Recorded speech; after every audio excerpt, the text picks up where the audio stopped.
बैठे और हमारी बात सुनने के लिए आप लोगों ने अपनी मसरूफियात के बावजूद यहां पर आए। आजकल क्या हो रहा है कि पॉपुलर फ्रंट ऑफ इंडिया का कोई भी प्रोग्राम आसानी से नहीं हो रहा है। सारे मुश्किलात को फेस करके आने के बाद बारिश का मुश्किलात भी फेस करना पड़ रहा है, लेकिन उस मुश्किलात के बावजूद भी अल्हम्दुलिल्लाह प्रोग्राम हो रहा है। इसी तरीके से जिस तरीके से बारिश के बाद भी प्रोग्राम हुआ, पूरे इंडिया में जो जो हमारे खिलाफ प्रॉब्लम्स हो रहा है उसके बाद भी इंशाल्लाह पॉपुलर फ्रंट हमेशा आगे ही रहेगा। पहले हम लोग हर गली मोहल्ले जाकर इसी तरीके से प्रोग्राम कर कर कहते थे कि पॉपुलर फ्रंट क्या है, पॉपुलर फ्रंट का तारीख बताते थे, हिस्ट्री बताते थे, पॉपुलर फ्रंट की एक्टिविटीज बताते थे। आज हम लोग कहीं पर भी जाकर पॉपुलर फ्रंट क्या है हम नहीं बताते, क्योंकि 24 घंटे पॉपुलर फ्रंट क्या है वो बताने की जिम्मेदारी चंद मीडिया वाले, चंद आरएसएस वाले, चंद बीजेपी वाले, चंद पुलिस वाले ले लिए हैं। अभी वो काम हम लोग नहीं करते, क्योंकि पॉपुलर फ्रंट ऑफ इंडिया के नाम से बहुत सारे लोगों का घर चल रहा है। बहुत सारे मीडिया एंकर्स, उनका घर सिर्फ और सिर्फ पॉपुलर फ्रंट के बरकत से चल रहा है। मुझे भी बहुत सारे न्यूज रिपोर्टर्स मिलते हैं, वो लोग कहते हैं कि अगर आप नहीं होगा तो हमारा क्या होगा। जैसा मैं बताया, पॉपुलर फ्रंट बहुत गरीबों की मदद करता है, बहुत लोगों का घर हम लोग चलाते हैं। कुर्बानी में बहुत सारे लोगों के घर में गोश्त हम लोग पहुंचाते हैं। ईद के वक्त बहुत सारे घरों में फूड किट देते हैं। उसी तरीके से ये बहुत सारे न्यूज चैनलों का घर भी हम लोग चला रहे हैं, क्योंकि हमारा पार्ट ऑफ द प्रोजेक्ट है। पॉपुलर फ्रंट का नारा है हर मजलूम हमारा है। वो मजलूम चाहे एक झोपड़पट्टी में रहने वाला हो या वो मजलूम चाहे किसी न्यूज चैनल में काम करने वाला हो, हर मजलूम हमारा। उस हर मजलूम का घर चलाने की जिम्मेदारी हम लोग लेकर है। हर दिन अगर आप देखेंगे कुछ ना कुछ पॉपुलर फ्रंट के बारे में आ रहा है, हर दिन। अभी 1-2 हफ्ते में अगर आप देखेंगे एक नया ट्रेंड पूरे इंडिया के अंदर चल रहा है। मैं आपके सामने चंद बातें रख रहा हूं, क्यों वो ट्रेंड हो रहा है और असलियत क्या है। तेलंगाना में अगर आप देखेंगे, तेलंगाना में निजामाबाद एक डिस्ट्रिक्ट है, वहां पर अब्दुल कादर नाम का एक कराटे मास्टर 30 साल से कराटे सिखा रहा है। 30 साल से, 1-2 साल नहीं, 30 साल से कराटे सिखाने वाला अब्दुल कादर के घर में निजामाबाद की पुलिस जाती है, जाकर रेड करती है। रेड कर कर कुछ भी नहीं मिलता वहां पर। फाइनली 2 नानचाकू मिलते हैं, 10 या 15 छोटे छोटे स्टिक्स मिलते हैं। उस नानचाकू को लेकर, उस स्टिक्स को लेकर तेलंगाना पुलिस आकर प्रेस कॉन्फ्रेंस करती है, बड़ा टेररिस्ट कैंप चल रहा था करके। वो टेररिस्ट कैंप में मिला क्या? 2 नानचाकू और 15 स्टिक। देखिए ये स्टोरी है, लेकिन प्रॉब्लम क्या रहता है, इंडिया में किसी भी कराटे मास्टर के घर में या एकेडमी में आप रेड करो, किसी भी, उसके घर में आपको ये चीजें 1-2 नहीं 10-15 मिलेंगी। यहां पर भी आप जाओ, आपके आंबूर में भी जाओ, किसी भी कराटे मास्टर के एकेडमी में जाओ या पार्क्स में जाओ, सुबह को जो यहां पर कुंफू कराटे सिखाते हैं, किसी के पास भी जाओ, आपको ये नानचाकू, ये स्टिक्स मिलेंगे। लेकिन सेम चीज को लेकर एक टेरर एंगल बताया जा रहा है। एक बहुत बड़ा टेरर कैंप चल रहा था और वो टेरर कैंप हमने क्या कर दिया, बस्ट कर दिया। लेकिन पुलिस ये भी मानती है कि जब हम लोग वहां गए थे तब वहां पर कुछ ट्रेनिंग नहीं चल रहा था। जब हम गए थे वहां ट्रेनिंग नहीं मिल रहा था, लेकिन हमें क्या मिले, बहुत सारे किताबें मिले, हमें बहुत, और सबसे खतरनाक एक चीज मिला जिससे हमें पता चलता है कि वहां टेरर कैंप चल रहा है। वो खतरनाक चीज क्या है? पॉपुलर फ्रंट के 50 झंडे मिले। पॉपुलर फ्रंट के 50 झंडे मिले, इससे बड़ा सबूत क्या है टेरर काम चलने का। उसके बाद आप देखो बिहार में भी पटना पुलिस जाती है एक ऑफिस में, जो पॉपुलर फ्रंट का ऑफिस भी नहीं है। उस ऑफिस में जाकर रेड करती है, कुछ भी नहीं मिलता। वहां पर ऑफिस में कोई था भी नहीं, ऑफिस बंद होता है। उस ऑफिस के ओनर को अरेस्ट के पुलिस स्टेशन लिया जाता है। जिस आदमी के नाम पर वो ऑफिस है उसे स्टेशन को लेके जाया जाता है। उनका इंक्वायरी करके छोड़ दिया जाता है। छोड़ने के बाद एसपी आकर एक प्रेस कॉन्फ्रेंस करता है और उस प्रेस कॉन्फ्रेंस में कहता है कि हमने फला हमें इंफॉर्मेशन मिला था कि बड़ा कुछ एक टेरर का ट्रेनिंग चल रहा था। वो टेरर के ट्रेनिंग में हम वहां गए, हमें कुछ मिला नहीं। हमें 4-5 किताबें मिली, चंद बुक मिले। वो बुक में लिखा गया है कि 2040 में इंडिया को इस्लामी हुकूमत बनाने का एक प्लान है। उसके बाद पुलिस जाकर जिन लोगों को छोड़ दिए थे उनको अरेस्ट करते हैं। मामूली चीज है। आप लोग भी सोचेंगे इतने मामूली चीज में इतना बड़ा टेरर एंगल क्यों आता है, लेकिन निजामाबाद और पटना ये दोनों में सिमिलैरिटी है। सिमिलैरिटी क्या है? दोनों जगह चंद पेपर्स को पुलिस ने प्लांट किया। चंद पेपर्स को पुलिस ने प्लांट किया। उसके बाद जो अरेस्ट हुए वो पॉपुलर फ्रंट के मेंबर्स नहीं थे।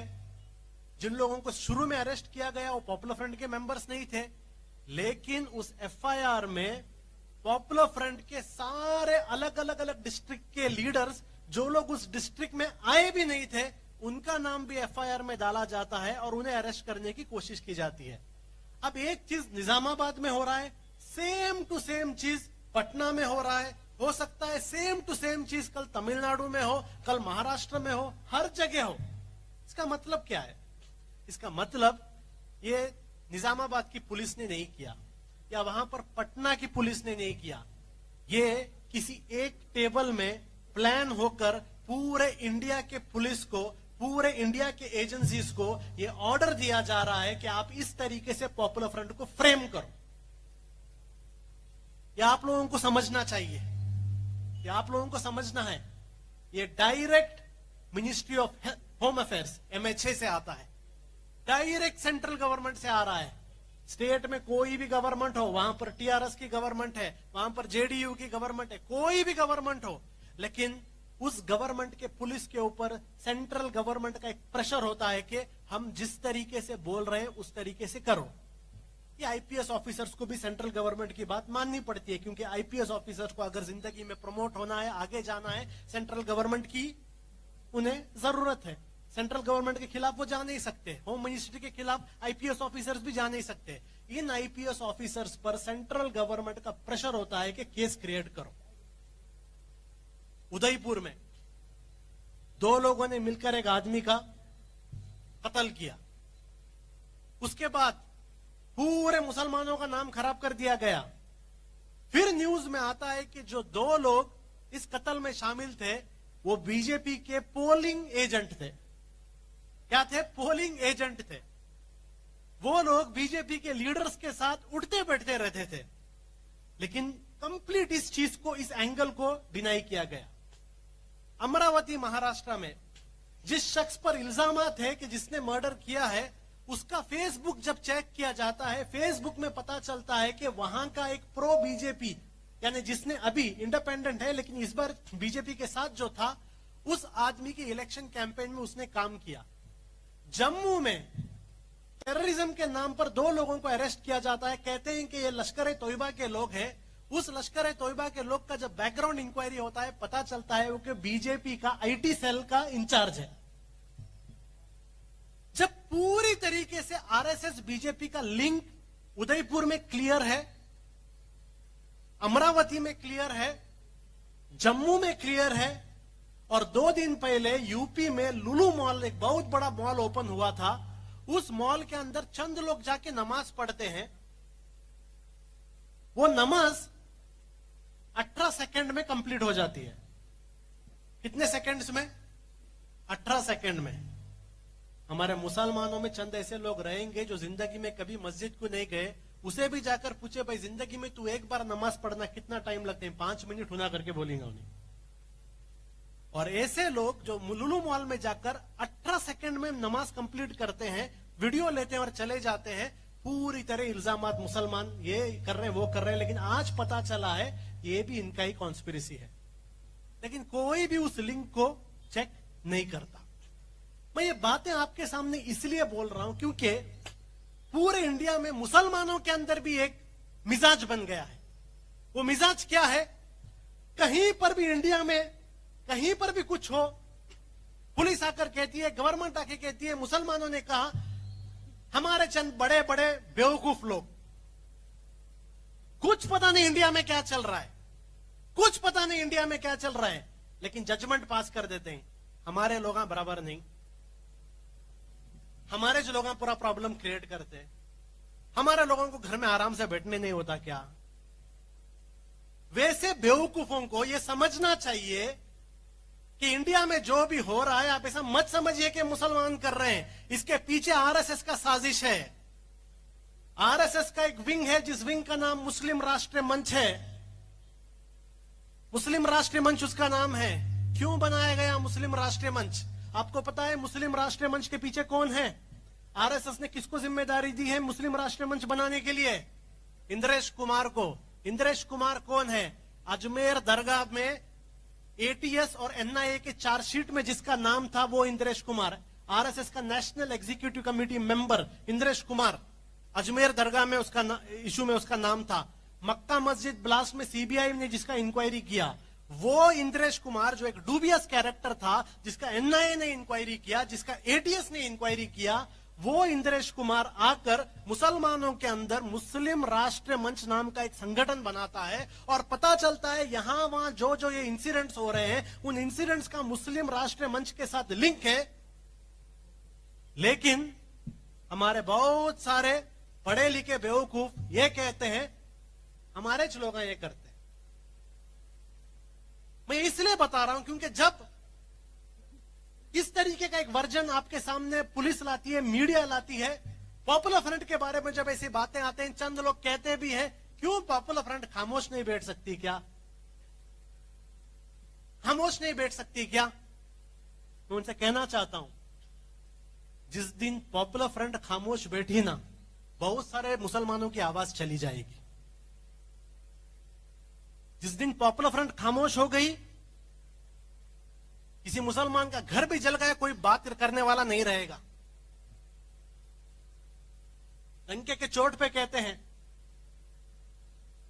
आज भी हिम्मत से बात करने वाली इंडिया में कोई तंजीम बची है, सिर्फ और सिर्फ पॉपुलर फ्रंट बची है। और याद रखिए, हमें भी घर है, हमें भी बीवी है, हमें भी मां बाप हैं, हमें भी बच्चे हैं, हमें भी जॉब है, हमें भी बिजनेस है, हमें भी घर है, हमने भी बड़े बड़े ख्वाहिशात हैं। ये सारे ख्वाहिशात की कुर्बानी देखकर आंखों में आंखें डालकर सच बात बोल रहे हैं। कोई बेवकूफ नहीं है हम लोग। आज सच बात बोलना बहुत हिम्मत है। नबी करीम सल्लल्लाहु अलैहि वसल्लम ने एक जमाने में कहा था, एक जालिम हुक्मरान के सामने हक की बात कहना सबसे बड़ा जद्दोजहद है। चंद लोग सोचते थे क्या भाई हक की बात बोलना कौन सा बड़ा जद्दोजहद करके। आज देखो इंडिया के अंदर सबका मुंह बंद है, सबका मुंह बंद है, बड़े बड़े ऑपोजिशन का मुंह बंद है।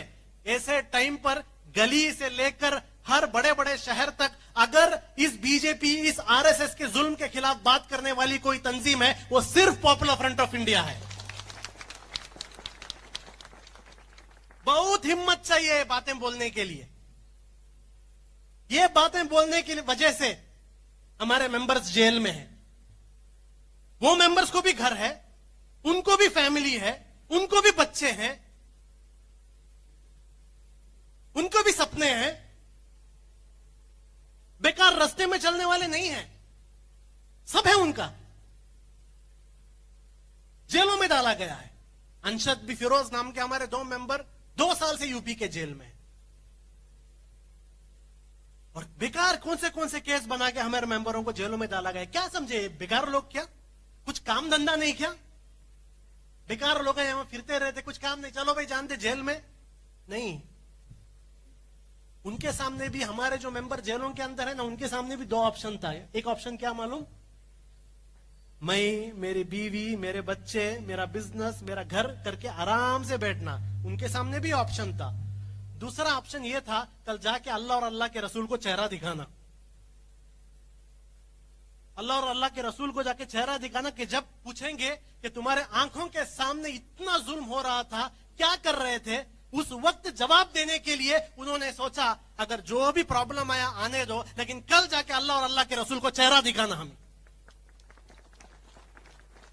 बहुत हिम्मत होना इसके लिए, आसान नहीं है।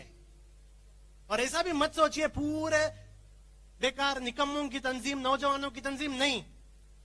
Doctors, engineers, businessman, teachers, scholars, ये सबकी तंजीम ही है। क्या तो सोच के रहेंगे थोड़े लोग, ये क्या तो नौजवानों की तंजीम करके। हाँ, नौजवानों की तंजीम, क्योंकि पॉपुलर फ्रंट के अंदर अगर एक 60 साल का बूढ़ा भी आया, नौजवान के जैसा काम करते हैं।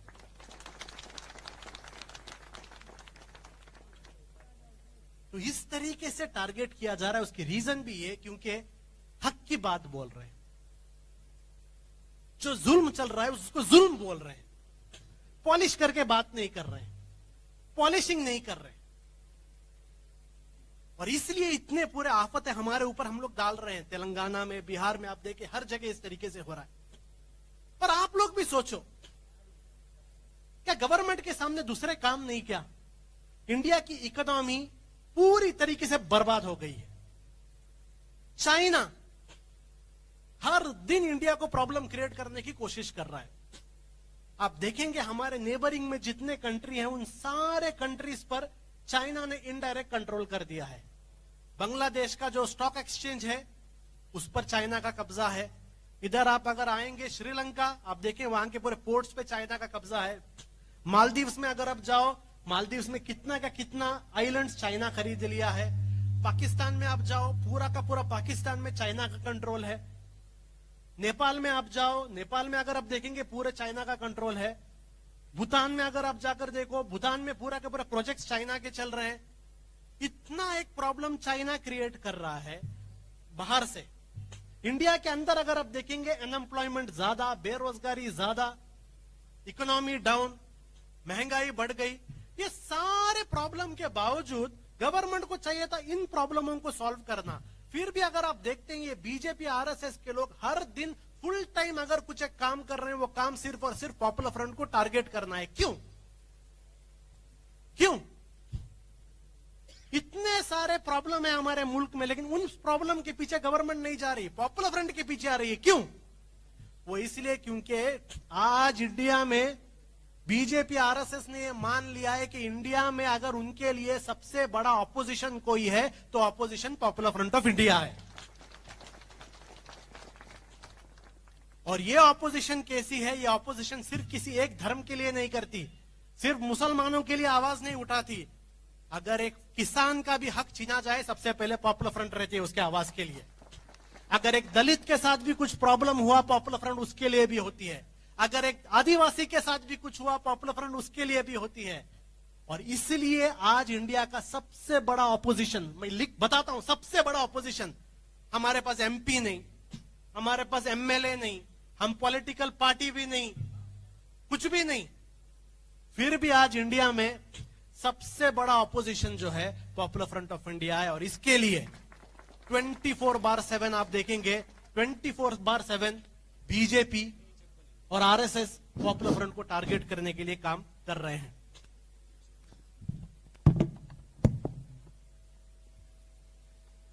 इससे पहले आरएसएस ने हमें टारगेट करने के लिए दूसरे रास्ते अपनाए थे। आप ऐसा मत समझिए कि यह तंजीम सिर्फ बड़े बड़े प्रोग्राम करती है। हमारे बहुत सारे मेंबरों को आरएसएस के गुंडों ने कत्ल भी किया है। हाल ही में शान नाम के हमारे एक भाई का केरला में उसको शहीद किया गया। पालक्काड में हमारे एक भाई को शहीद किया गया।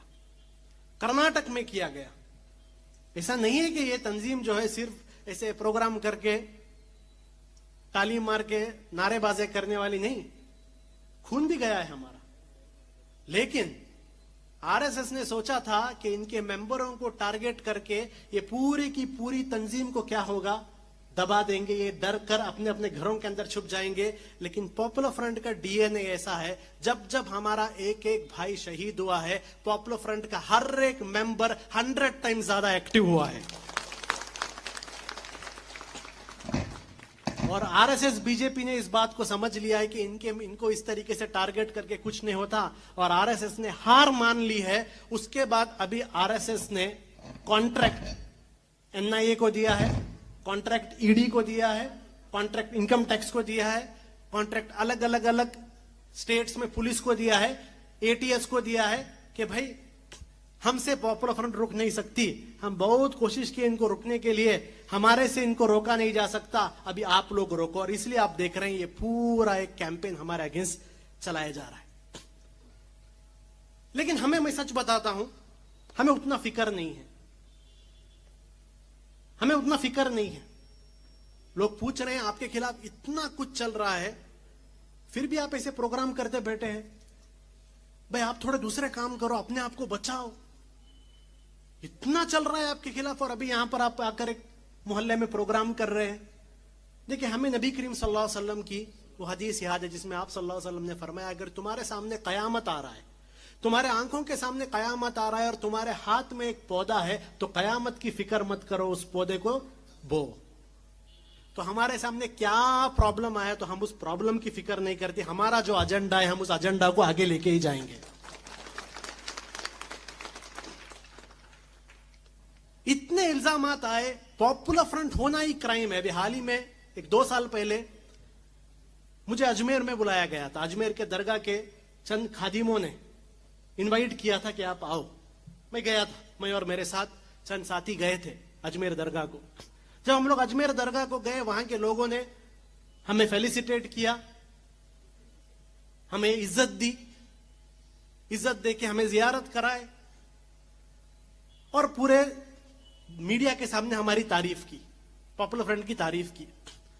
और अभी आप देखते हैं जिन अजमेर के लीडरों ने पॉपुलर फ्रंट की थोड़ी तारीफ की, उनको किस तरीके से टारगेट किया जा रहा है। हर दिन न्यूज चैनल में उन्हें टारगेट किया जा रहा है। क्यों? कोई पॉपुलर फ्रंट के करीब भी नहीं आना, कोई उनके करीब भी नहीं आना। यानी पॉपुलर फ्रंट होना ही क्राइम है। अगर पॉपुलर फ्रंट एक जगह ऑफिस चाहती है, उस ऑफिस ओनर के पास जाकर कहा जाता है भाई ऑफिस खाली करो, पॉपुलर फ्रंट को खाली कराओ। एक यहां शादी महल में जाकर हम लोग पूछते हैं शादी महल दो प्रोग्राम के लिए, शादी महल के ओनर को फोन आ जाता है पॉपुलर फ्रंट को प्रोग्राम मत दो। और वही लोग, वही बिल्डिंग ओनर, वही शादी महल ओनर हर दिन सुबह में यूट्यूब देखकर और व्हाट्सएप देखकर कौम का बड़ा फिक्र करते हैं, भाई हमारे कौम के साथ हो रहा है। उनके अंदर इतनी बराबर भी हिम्मत नहीं है पॉपुलर फ्रंट को अपना हॉल देने के लिए। उनसे मैं कहता हूं ये फिक्र बंद करो, ये ड्रामा बंद करो, ये ड्रामा बंद करो। अगर आपको हक की बात करने वाली तंजीम के साथ रुकने की हिम्मत नहीं तो कौम की फिक्र करने की भी जरूरत नहीं, हम कर लेंगे। आप बिजनेस करो, जाओ। बड़े आए कौम की फिक्र करने वाले, इतनी बराबर की हिम्मत नहीं आपके अंदर, इतना हिम्मत नहीं आपके अंदर। पॉपुलर फ्रंट के प्रोग्राम करने के लिए आप लोग, हिम्मत नहीं आपके अंदर। पॉपुलर फ्रंट का ऑफिस आपके वहां पर ओपन होता है, हिम्मत नहीं आपके अंदर। आप कौम की फिक्र करेंगे?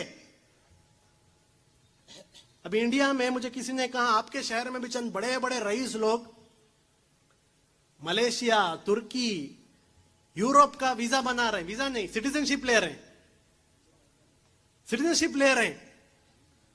भाई इंडिया में बहुत प्रॉब्लम है इसलिए हम जा रहे हैं। मैं कहता हूं जल्दी जाओ, ऐसे बुजदिलों की वजह से बहुत प्रॉब्लम हुआ हमें।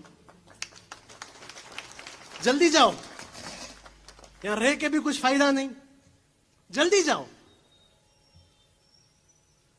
ऐसे बुजदिल लोग कौम की फिक्र करेंगे? फिक्र मत करो कौम की। कौम की फिक्र करना तो बात करना, वरना फिक्र करके क्या फायदा। हिम्मत जरूरी है। दूसरी चीज, ये लोग सोच रहे हैं कि नहीं सिर्फ पॉपुलर फ्रंट टारगेट होगा। सिर्फ पॉपुलर फ्रंट टारगेट नहीं होगा भाई। हामिद अंसारी इंडिया का वाइस प्रेसिडेंट, इंडिया का वाइस प्रेसिडेंट, 2 टर्म में वाइस प्रेसिडेंट, उससे पहले एम्बेसडर, इंडिया का एक टॉप ब्यूरोक्रेट। मुझे लगता है हाल ही दिनों में हमारे एक्स प्रेसिडेंट अब्दुल कलाम साहब के बाद अगर सबसे बड़ी कोई एक शख्सियत इंडिया के अंदर गुजरी है तो हामिद अंसारी साहब है। इतनी बड़ी शख्सियत, वो कभी भी इस तरीके से बात नहीं करे। पॉपुलर फ्रंट के मेंबर नहीं, लिख के दे दो, पॉपुलर फ्रंट के भी मेंबर नहीं उनको छोड़े क्या?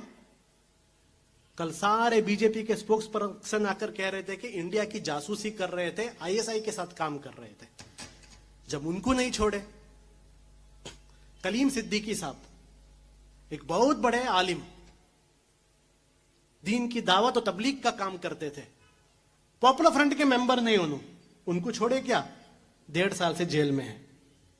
जाकिर नाइक बहुत काम किए, पॉपुलर फ्रंट के मेंबर नहीं, जाकिर नाइक को छोड़े क्या? नहीं छोड़े। तबलीग जमात कभी भी पॉलिटिक्स के बारे में बात भी नहीं करते, कभी भी पॉलिटिक्स के बारे में बात भी नहीं करते। नहीं भाई, पॉलिटिक्स के बारे में बात करो तो बहुत हमारा काम नहीं हो। कोरोना के टाइम छोड़े क्या? अभी भी मरकज ओपन है क्या दिल्ली में, निजामुद्दीन में? छोड़े क्या? कोविड स्प्रेडर्स, ये क्या बेवकूफी लगा के बैठे हैं कि हम बात करेंगे तो हमें प्रॉब्लम आएगा। देखो याद रखो, चेन्नई में जाओ तुम्हें, चेन्नई में शायद मेट्रो का प्रोजेक्ट चल रहा है। जहां जहां मेट्रो का प्रोजेक्ट चल रहा है वहां लोगों का घर क्या हो रहा है? डिमोलिश हो रहा है। डिमोलिश क्यों हो रहा है? बहुत सारे लोगों का घर डिमोलिश हो रहा है, चंद लोगों का घर डिमोलिश नहीं हो रहा है। अब चंद लोगों का घर डिमोलिश नहीं हो रहा है, क्यों नहीं हो रहा है? वो इसलिए नहीं हो रहा है क्योंकि तुम्हारे घर के पास से अभी तक मेट्रो का प्लान आया नहीं। जिस दिन तुम्हारे घर के ऊपर से भी मेट्रो का प्लान आएगा, तुम्हारा भी घर डिमोलिश होगा। उसी तरीके से चंद लोग सोचते हैं हम खामोश रहे तो हमें प्रॉब्लम नहीं आएगा।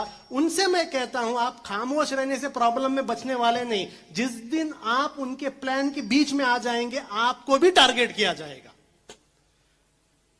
तबलीग जमात के लोग कभी भी उनके खिलाफ बात नहीं किए, फिर तबलीग जमात को टारगेट क्यों किए? ये पूरा का पूरा कोविड मुसलमानों के सर पर डालना चाहते थे, वो प्लान में तबलीग जमात वाले सामने आ गए, उनको टारगेट किया गया। कलीम सिद्दीकी साहब और जाकिर नाइक साहब कभी भी आरएसएस बीजेपी के खिलाफ बात नहीं किए, लेकिन इंडिया में इस्लाम का दावा खत्म करना था, वो खत्म करने के एजेंडा में ये लोग सामने आए, उन्हें खत्म कर दिया गया। आप लोग सिर्फ याद रखो, मेट्रो का प्लान जो है आपके घर के ऊपर से गुजरना है बस। तो ये सोचना, यहां भी चंद बड़े बड़े बिजनेसमैन है। चंद आने के टाइम मुझे लोगों ने कहा कि मुझे सच में पता है तांबूर के बारे में, मुझे चंद लोगों ने कहा कि यहाँ ऐसे ऐसे बड़े बड़े बिजनेसमैन हैं, बहुत रईस लोग हैं, और वो लोग ये सोचे हमें कुछ प्रॉब्लम नहीं। भाई आपके मेट्रो के, आपके फैक्ट्री के ऊपर से मेट्रो का प्रोजेक्ट अभी तक आया नहीं, अभी तक आया नहीं। जिस दिन बीजेपी ये फैसला लेगा कि इंडिया में मुसलमान बिजनेसमैन को टारगेट करना है, आपका भी नंबर आएगा, आपका भी नंबर आएगा। आप खामोश रहो, छुप जाओ, तुर्की में जाओ, यूरोप में जाओ, कहां भी जाओ, आपका भी नंबर आएगा। केरला में बीजेपी के लोकल लीडर्स, केरला में बीजेपी के लोकल लीडर्स, आम लोग, लोकल लीडर्स आकर मुस्लिम बिजनेसमैन के पास चंदा पूछते हैं, चंदा चाहिए। अगर वो मुस्लिम बिजनेसमैन, एक मॉल का ओनर या एक बड़े दुकान का ओनर कहता है, एक बहुत बड़ा कंपनी का ओनर कहता है नहीं मैं डोनेशन नहीं दूंगा, तो बीजेपी का ऑर्डिनरी डिस्ट्रिक्ट का एक आदमी उस आदमी से कहता है हमें पैसा दे दो वरना हम ईडी को भेजेंगे, हमें पैसा भेजो, हमें वरना हम ईडी को भेज देंगे। भाई मामूली बीजेपी का एक डिस्ट्रिक्ट का आदमी ईडी की धमकी दे रहा है, ईडी की धमकी दे रहा है। आप लोग क्या समझे? ईडी क्या आप ईमानदार हैं, बेमाने देखकर ईडी आता है? नहीं, इंडिया में ईडी का 96% केसेस फेल हो गया है। ओनली 4% ईडी के केसेस जो है कन्विक्ट हुए, ओनली 4%। 96% क्या हो गए हैं? फेल हो गए हैं। इसका मतलब क्या है? 96% केसेस फेक हैं। जब चाहिए किसी को टारगेट किया जा सकता है। तो ये मत समझिए पॉपुलर फ्रंट में रहा तो मैं टारगेट हूंगा। मैं और लंबा लिस्ट बताता हूं। जुबैर आल्ट न्यूज का पॉपुलर फ्रंट का था क्या? पॉपुलर फ्रंट का था क्या? राहुल गांधी के पीछे ईडी आ गई, कभी सोनिया गांधी को ईडी ऑफिस में बुलाए, पॉपुलर फ्रंट के मेंबर क्या? हमारे मेंबर नहीं भाई, हमारे मेंबर नहीं, बस नंबर नहीं आया आपका। जिस दिन नंबर आएगा आपको भी टारगेट किया जाएगा। तो याद रखिए, आज खामोश होने से कल बचेंगे नहीं। जिस दिन नंबर आएगा हर किसी को ये आरएसएस टारगेट करेगी। इसमें और एक बात आपके मैं सामने रखता हूं, और एक सच्चाई आपको डिस्कस करना है। आरएसएस के लोग छुप छुप के पहले बात करते थे, अब ओपनली बात कर रहे हैं। यूपी में आपने देखा एक धर्म संसद हुआ था, दिल्ली में धर्म संसद हुआ था, हर जगह धर्म संसद हुआ। 2 दिन पहले कर्नाटका के अंदर आरएसएस का या एक जो सनातन संस्था है, सनातन संस्था का एक वेपन्स ट्रेनिंग हुआ। ओपन ट्रेनिंग होता है। और उस ट्रेनिंग में वो लोग क्या बोल रहे हैं? इनडायरेक्ट एक जेनोसाइड की बात कहते हैं। थोड़े लोग डायरेक्ट भी कहते हैं, थोड़े लोग इनडायरेक्ट एक जेनोसाइड की बात कहते हैं। क्या है जेनोसाइड? जेनोसाइड का मतलब होता है कत्लेआम, नरसंहार। स्टडी कीजिए जाकर क्या है जेनोसाइड। जो बोस्निया में हुआ, जो रवांडा में हुआ, जो कंबोडिया में हुआ, उसको जेनोसाइड कहते हैं। जो 1947 में जम्मू में हुआ, जम्मू के मुसलमानों के साथ हुआ, उसको जेनोसाइड कहते हैं। वैसी एक जेनोसाइड की बात आज ओपनली कौन कर रहा है? आरएसएस कर रहा है, संघ परिवार कर रहा है। ये मैं नहीं बोल रहा हूं, पॉपुलर फ्रंट की बात को आप मत मानो। दुनिया में जेनोसाइड के ऊपर स्टडी करने वाला सबसे बड़ा संगठन, न्यूयॉर्क में रहने वाला जेनोसाइड वॉच जिसका नाम है, उस संगठन के लोग कह रहे हैं कि जेनोसाइड होने के लिए 10 मरहले हैं। 10 मरहले हैं जेनोसाइड होने के लिए, और उस 10 मरहले में से इंडिया में 7 या 8 मरहले कंप्लीट हो चुके हैं। अभी आपने देखा हिजाब के नाम पर प्रॉब्लम, हलाल के नाम पर प्रॉब्लम। भाई हलाल गोश्त से किसे प्रॉब्लम हो सकते हैं? भाई मालूम भी पड़ते हैं कि हलाल है क्या नहीं करके। मुसलमान लड़की हिजाब पे है तो किसे दूसरों को प्रॉब्लम? अजान आपके मस्जिदों में, कर्नाटक में अजान बंद कर दिए, पता है ना आपको। मजान आपके मस्जिदों में हुआ तो किसको प्रॉब्लम? किसी को प्रॉब्लम नहीं, इतने साल से चल रहा था। ऑल ऑफ अ सडन क्यों प्रॉब्लम हो रहा है? क्योंकि जेनोसाइड के एक स्टेज में एक मरहले का नाम है जिसको कहते हैं सिंबलाइजेशन। सिंबलाइजेशन का मतलब यह होता है कि एक कम्युनिटी के चंद सिंबल्स के बारे में इतना नफरत पैदा करो कि उसे देखते ही लोग नफरत करें। एक मुस्लिम लड़की को हिजाब देखते ही नफरत आना, आजान सुनते ही नफरत आना, नमाज देखते ही नफरत आना, एक होटल में हलाल लिखते ही नफरत आना। यह सिंबलाइजेशन का प्रोसेस है। ऐसे मेरे पास वक्त नहीं है, लेकिन मैं दरख्वास्त करूंगा आप लोगों से कि यहां पर अगर किसी को इल्म है, नॉलेज है जेनोसाइड के बारे में, किसी एक्सपर्ट को बुलाकर एक सेशन लीजिए। क्या है जेनोसाइड? जेनोसाइड वॉच जो ऑर्गेनाइजेशन है वो क्या कहता है जेनोसाइड के बारे में, एक एकेडमिक क्लास आप लोग ले लीजिए, आपको पता चलेगा प्रॉब्लम क्या है। बस मैं मेरी बात को खत्म करने से पहले आपके सामने 2-3 चीज रखता हूं। देखिए आज जो ये प्रॉब्लम्स मैंने आपके सामने बताए, ये आज पॉपुलर फ्रंट के ऊपर आ रहा है, कल कहीं पर भी आ सकता है, कहीं पर भी आ सकता है। अभी इंडिया के मुसलमानों को खास करके एक फैसला लेना होगा। क्या ये जो प्रॉब्लम्स हमारे ऊपर आ रहे हैं, इस प्रॉब्लम को आप खामोशी से सुनेंगे, या फिर जब जरूरत पड़ता है जमहूरी तरीके से, डेमोक्रेटिक तरीके से, कानून को हाथ में लेने की जरूरत नहीं। इंडिया में आज भी डेमोक्रेसी है, हमें कानून को हाथ में लेने की जरूरत नहीं है, लेकिन डेमोक्रेटिकली, लीगली क्या इसके खिलाफ आवाज उठाना है या नहीं, इसका फैसला लेना होगा। और ये कोई भी आकर आपको इनसे मशवरा, उनसे मशवरा की जरूरत नहीं, खुद से मशवरा लेने की जरूरत है, खुद से पूछने की जरूरत है कि ऐसे एक टाइम में हम क्या करेंगे। दूसरा, जब भी किसी पर जुल्म हो रहा है, जब किसी को टारगेट कर रहा है, उसे बॉयकॉट कर डालना और अपने आप को बचाना, क्या सही एटीट्यूड है? आज पॉपुलर फ्रंट को टारगेट हो रहा है, कुछ प्रॉब्लम नहीं, बहुत बड़ी तंजीम है हम लोग, हमारे लिए कोई बात नहीं करेगा तो भी चलेगा क्योंकि बहुत बड़ी तंजीम है हम लोग। लेकिन जुबैर को टारगेट किया जा रहा है। कितने लोग बात कर रहे हैं, कितने लोग बात कर रहे हैं उसके लिए? क्या किया उस बेचारे ने? जो फेक न्यूज था उसको एक्सपोज किया, बस। कितने लोग बात कर रहे हैं उसके लिए? सिद्दीक कापन नाम का एक जर्नलिस्ट को सिर्फ हथरास का इशू कवर करने के लिए जा रहा था, उसको 2 साल से जेल में डाले। कितने लोग बात किए उसके वास्ते? कितने क्या CNRC के प्रोटेस्टर्स जेल में हैं, कितने लोग बात किए? तो ये फैसला करना है कि जो लोग हमारे वास्ते बात कर रहे हैं, क्या उनके लिए हम आवाज नहीं उठाएंगे? उनके साथ गलत हो रहा है करके कभी अगर आपको कहीं बुलाए एक जगह, आप आएंगे नहीं? याद रखिए, CNRC इंडिया में आने वाला था, आपके घरों में आने वाला था, आपके फैमिली में से बहुत सारे लोगों का सिटीजनशिप जाने वाला था। क्यों नहीं गया? सिर्फ और सिर्फ इसलिए नहीं गया क्योंकि 22 मुसलमानों ने अपनी जान दी। याद रखो, पूरा जिंदगी नमाज पढ़ेंगे तो भी उनका कर्ज अदा नहीं कर सकेंगे आप लोग। वो 22 लोग जान दिए, इसलिए आप मैं सेफ हैं, हम लोग अभी भी सिटीजन हैं। अगर वो 22 लोग जान नहीं देते ना प्रोटेस्ट में, हमारे सिटीजनशिप आज चली जाती। तालुक ऑफिस के बाहर रहते हम लोग डॉक्यूमेंट्स लेके अपना सिटीजनशिप प्रूव करने के लिए, जिस तरीके से आसाम में 4 लाख लोग लाइन में खड़े हैं। दुआ कीजिए उनके लिए, शुक्रिया अदा कीजिए उनके लिए जो जेलों में हैं आज भी। वो सीए एनआरसी के जो प्रोटेस्टर आज भी फेक केसेस में जिनको जेलों में डाला गया है। आफरीन नाम की हमारी बच्ची का घर तोड़ा गया, क्यों? यही आप लोगों के लिए बात की, इसलिए उसका कोई पर्सनल काम नहीं था, घर तोड़ा गया उसका। कितने के लोग जेल में, तो कम से कम उनके लिए बात करना है। ये एक दूसरा चीज हमें फैसला लेना पड़ेगा। और तीसरा, जब भी इस तरीके से झूठ फैलाए जाए, उन झूठ को रिजेक्ट करना है क्लियरली, हिम्मत दिखाना है।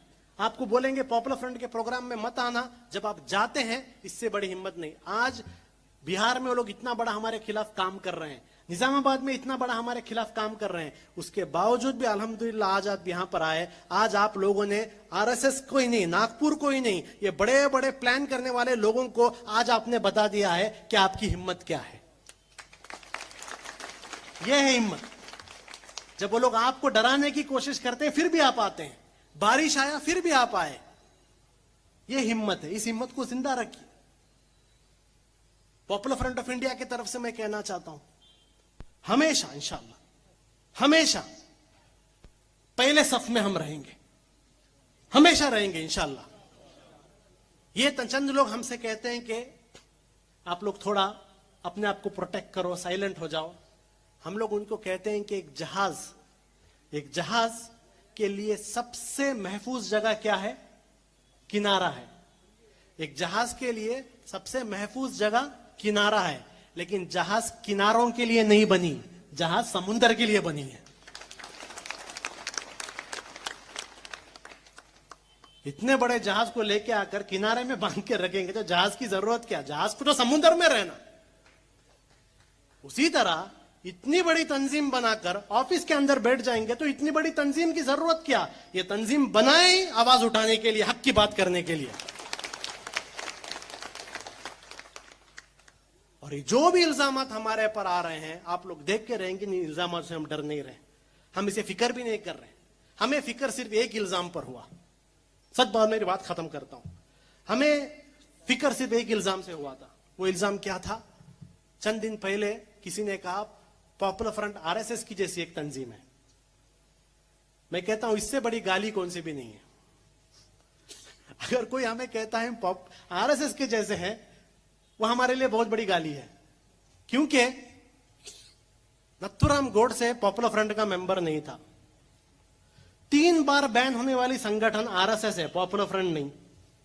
इटली और जर्मनी में जाकर हिटलर और मुसोलिनी से मिलने वाले आरएसएस के लोग थे, पॉपुलर फ्रंट के लोग नहीं थे। मक्का मस्जिद, मालेगांव, अजमेर बॉम्ब ब्लास्ट में लिंक आरएसएस के लोगों का था, पॉपुलर फ्रंट के लोगों का नहीं था। तेनकासी में ऑफिस और बस स्टैंड में बॉम्ब ब्लास्ट में पकड़े जाने वाला जनरल सेक्रेटरी हिंदू मुन्नडी का था, पॉपुलर फ्रंट का नहीं था। केरला के अंदर पुलिस स्टेशन के ऊपर, एक प्लॉट के ऊपर बम फेंकने वाला पॉपुलर फ्रंट का मेंबर नहीं था, आरएसएस का मेंबर था। 240 सीपीएम के लोगों के मर्डर केसेस में इन्वॉल्व पॉपुलर फ्रंट नहीं है, आरएसएस वाले हैं। ऐसी एक क्रिमिनल ऑर्गेनाइजेशन, ऐसी एक देशद्रोह ऑर्गेनाइजेशन, देश के आजादी के लिए कुछ भी नहीं, कैसी एक ऑर्गेनाइजेशन, ऐसी एक ऑर्गेनाइजेशन के साथ हमें कंपेयर करेंगे, इससे बड़ी गाली क्या है? इससे बड़ी गाली क्या है? ये दूसरा आप क्या भी बोलो, हमें फिक्र नहीं, फेस कर लेंगे, लेकिन आरएसएस के साथ कंपेयर मत करो। मैं अपनी बात खत्म करते हुए आपसे कहता हूं कि पॉपुलर फ्रंट को और इसमें काम करने वाले नौजवानों को अपने दुआओं में जरूर याद रखिए। क्योंकि चंद लोग पूछते हैं इतना प्रॉब्लम आपको आ रहा है, फिर भी ये प्रॉब्लम से अल्हम्दुलिल्लाह आप हमेशा निकल के जा रहे हैं। वो इसलिए क्योंकि बहुत सारे गरीब, बहुत सारे मजलूम तहज्जुद में उठकर इस तंजीम के लिए दुआ करते हैं। और याद रखिए, एक गरीब और मजलूम और अल्लाह के बीच में कुछ भी नहीं होता। एक मजलूम गरीब और अल्लाह के बीच में कुछ भी नहीं होता। एक गरीब मजलूम जब दुआ करता है, क्या क्या साजिशें आप लाए, वो दुआ हमें बचाती है। आपसे दरखास्त करूंगा, ये आपकी तंजीम है, इस तंजीम के लिए दुआ कीजिए, इस तंजीम को सपोर्ट कीजिए, इस तंजीम को फंड कीजिए और इस तंजीम को बिना डरे साथ दीजिए। वापिस आप लोग यहां पर आए, हमारी बात सुने, इसके लिए आपका शुक्रिया अदा करता हूं। वाखिर दाना अनिल हम्दुलिल्लाहि रब्बिल आलमीन। अस्सलाम वालेकुम।